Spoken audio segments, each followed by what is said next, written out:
So how can you tell if you have a lead service line? Depending on your location and the configuration of your system, you may or may not be able to see your service line. We'll go through a few steps you can take to determine this. Before you begin, the most important thing is that you stay safe. As we like to say, think safe, act safe, stay safe. If the process to find the pipes is unsafe or you're uncomfortable doing so, it should only be conducted by a licensed plumber or other qualified professional. Potential hazards may include a confined space, wet or damp surfaces, rough and uneven surfaces, bites from hazardous insects or animals, and potential exposure to lead.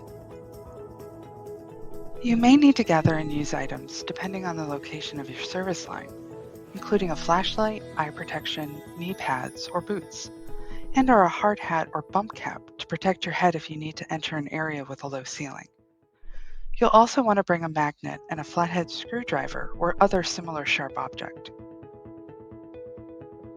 The next step is to locate your service line, and this may be the most challenging part. It is possible that in some areas the service line isn't visually accessible without digging up the pipe.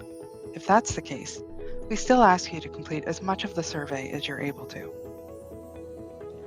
Typically, the only portion of a service line that can be identified without digging is a short piece of pipe inside or under the house at the point of entry that runs to the meter or the main shutoff valve inside the house. A service line for a home usually enters a home in a basement or a crawl space. The water meter may be in that same location, but in some areas the water meters are outside of the home. If your water meter is outside of the property line, locate the water meter and visualize a straight line going into your house. Follow that line to locate the point of entry in your home. The service line should be about 1 inch in diameter and enter the house from a few feet underground before connecting to the water meter or the shutoff valve. The valve looks something like this. The incoming line will come through the wall or floor and feed the water line going to the rest of the house. Once the pipe is located, identify an area on the pipe where it comes into your house and is accessible. If the pipe is covered or wrapped, expose a small area of metal. First, let's take a look at the pipe. If you find your pipe is copper, like a penny, your service line is copper. If your pipe is constructed from plastic, it's not made from lead. This may be the color of blue, green, or white. Now, if your pipe is gray or black, it may be lead or galvanized steel. It may also be painted, corroded, and not easy to identify the material just by looking at it. You may need to test it.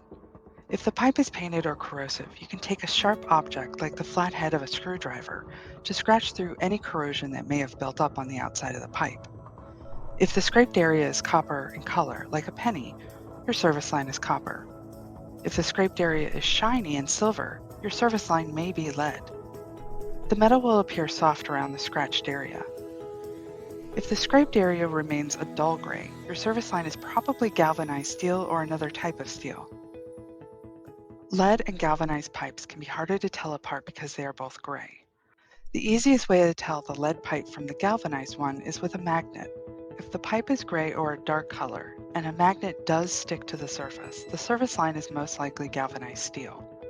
If the pipe is shiny and gray and the magnet does not stick to the surface, the line is likely lead.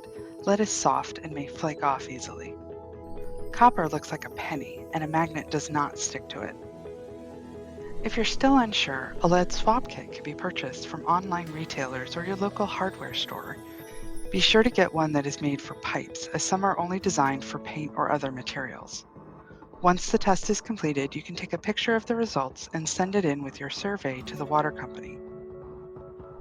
Follow the link to the survey on the website, in the email you received, or through the QR code or link sent to you in the mail. Complete it to the best of your ability. Any information you provide is greatly appreciated and immensely helpful. If you have any questions, contact the customer service number on your bill. Thank you for your help with this important matter.